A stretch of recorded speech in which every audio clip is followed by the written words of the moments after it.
You don't need an 18-hour course to learn dropshipping. All you need to know is the basic fundamentals to succeed. And I'm gonna teach you that in the next, let's say, 12 minutes. I've been dropshipping for a few years now, and I'm gonna tell you a lot of things that other gurus are not gonna tell you. First of all, if you get sucked in by those big revenue numbers, let me tell you, a lot of that stuff could be faked. I'm not saying everyone does it, but I would always take it with a grain of salt. And that shouldn't really be your goal. Here's me getting some nice big juicy checks that I think a lot of other gurus don't even know anything about. I'm not just selling a bunch of $20 eyelash curlers and making maybe $1 profit. I'm actually getting big $1,000 orders, and it takes pretty much the same amount of work as a $20 order. All right, dropshipping comes down to pretty much three main things: product sourcing, building the store, and marketing. And if you get the first two down, then marketing is gonna come much easier. Remember, dropshipping is simply e-commerce. There's nothing complicated about it. Don't let anybody confuse you. There's very little investment required, and potentially there's a very high reward. Don't get confused by others telling you that you need hours and hours of learning and all kinds of expensive apps to make it work, because you don't. All right, let's jump in. The first and probably most important thing is product sourcing. But before we get into it, let me tell you what to avoid. And that is anything to do with Alibaba. We're not gonna use Alibaba. It's unreliable, it's cheap, junky products. You will never make any money. So 1000% avoid. Avoid winning dropshipping product videos. Think about it. They mostly show you cheap, junky, oversaturated products. Remember, if they're showing you products, it means they suck.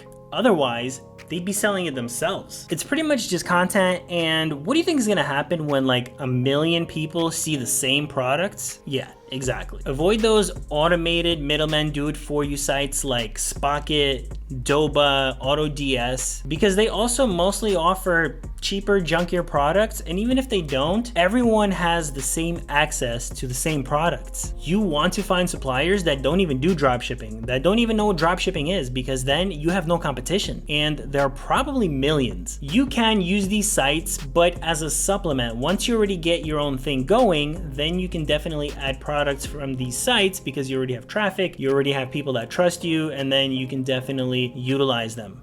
Here's the criteria for sourcing products, and Google is pretty much your best friend here. That's just what it comes down to. Go for higher ticket products. I would say at least $100 retail and up, but don't go too high because a return can basically bankrupt you. You gotta make sure you're making profit, and I would say 30% is a good profit margin. So if you're making about $30 on a $100 product, that's pretty good.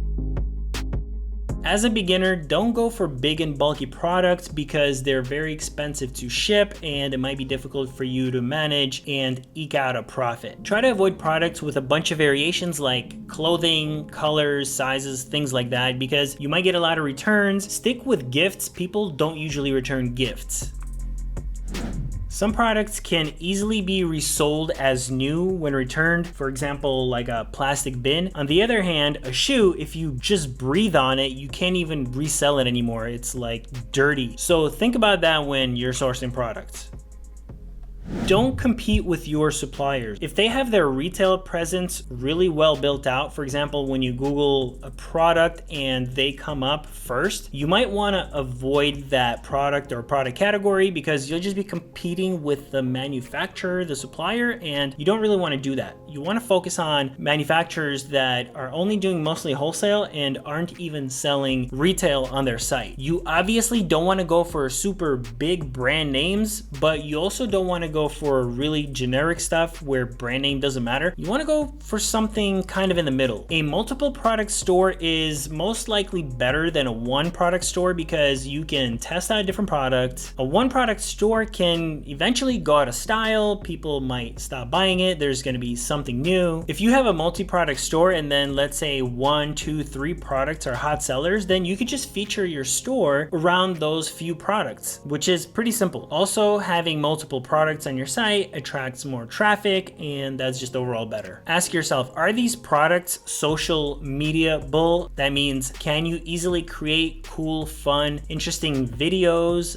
ads, pictures about these products? If you can't think of anything up front, that means you might have a hard time advertising, marketing, promoting these products. But if you get a bunch of ideas right away, then you might have a much easier time promoting.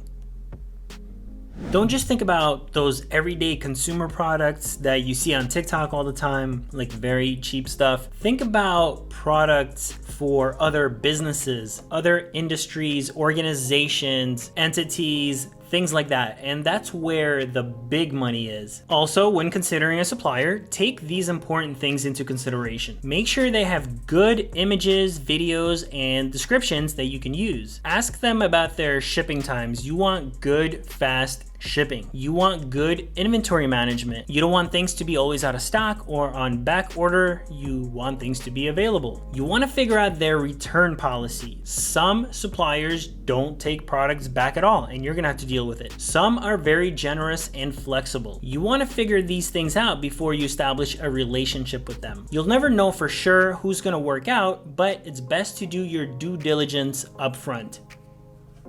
This will probably be the most critical and difficult process, and you might not get it right the first time. It might take you 2, 3, 4, 5 times or more. But if you put in the effort, follow the best practices, you will land on a winning product or product category and will be able to create a long-term successful business. All right, the next important step is building out the store. And some people have a very hard time with this, and for some people, it's a lot more natural. The best thing you can do is just to emulate other really nice looking stores. By the way, all you need is Shopify to start dropshipping. You don't need anything else. You don't need any other apps or services or anything like that. You can start using them in the future once you're more experienced and you're making sales. But until then, you don't need anything else. Don't waste your money on things that don't matter and that you don't fully understand yet anyway. As I was saying, when building out your store, and Shopify makes this as easy as possible, just emulate another nice looking store. Unfortunately, I see a lot of beginners create very janky looking stores that look like Alibaba or Temu or Shein. They look cheap, low priced,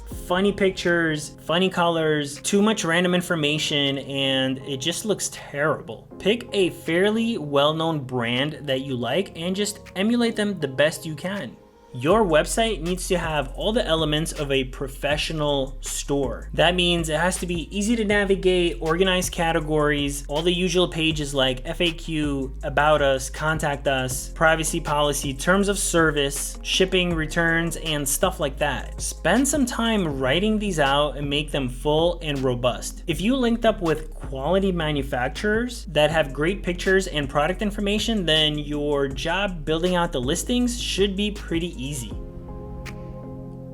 Now, here's one of the most important steps that pretty much nobody tells you about. So listen up. When you're sourcing products, don't reach out to suppliers before you build out your store. If you don't even have a website yet, or your website looks bare or like a draft, then suppliers won't even respond to you. Your store has to look like a professional store that's already doing business. What you do is, when you've landed on your product category and you're looking for products, build out your store as much as you can. Also, and this is a crucial step, add some dummy products, as I call them, to make your store look legit. Just pull some products from a supplier that you're interested in working with in the future and just upload them to your site. It doesn't have to be a lot of products, but just enough to make it look legit, like you're actually in business and you're actually running and selling. Because if you don't look legit, then suppliers won't even want to bother with you. Most manufacturers will have like a dealer section on their website or something like that. Sometimes they won't, and that's even better. You want to find manufacturers that nobody's working with. These will be your hidden gems. You can simply email them or call them and just tell them that that you want to sell their products using a dropship system. You don't even need to mention dropshipping, just explain that you have a store and you'd like to sell their products. And when you make a sale, you'll forward them the order and they will fulfill it. It's that simple. It's pretty much like being a wholesale customer without having to buy a bunch of product up front and having to fulfill it yourself. So now you know how to source products, you understand how to build out your store, and that you have to do this first before reaching out to suppliers. If you've gotten this far, you're off to the races. Now you just need customers. A lot of gurus will tell you to lean on Facebook ads and TikTok ads and stuff like that. Here's the thing, all of these things can be beneficial, but I wouldn't rely on them, especially in the beginning.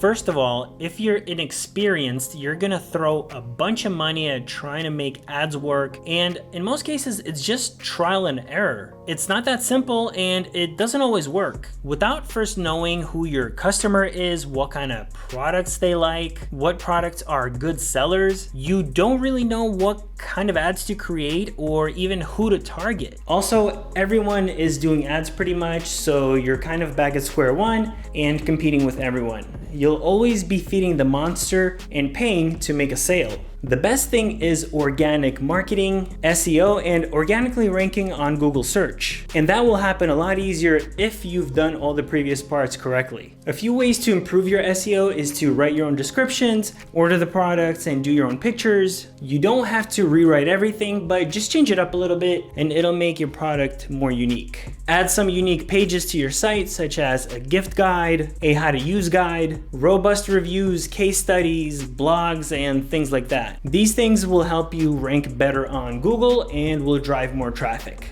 If you take all these steps, don't cut corners, and put in the effort, then all you have to have is some patience before you start making sales. And that is how you start a successful dropshipping store.